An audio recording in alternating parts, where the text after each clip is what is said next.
म र सतीश सर यहाँ लौकीदेखि ट्राभलिङ गर्दै गर्दै चाहिँ यहाँ कोशी ब्यारेज आइपुगेको छु फाइनली। पछाडि देख्नुहुन्छ पुरै भ्यू कोशी ब्यारेजको दिन्छु।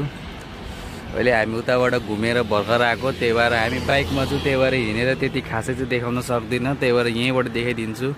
अस्ति चाहिँ बाढी आउँदाखेरि चाहिँ यो सब पुरै डुबानमा थियो। मैले भिडियो देखाएको थिएँ तपाईँहरूलाई होइन, हेर्नु भएको छैन भने हेर्नु होला, स्टिल मेरो युट्युबमा भिडियो छ।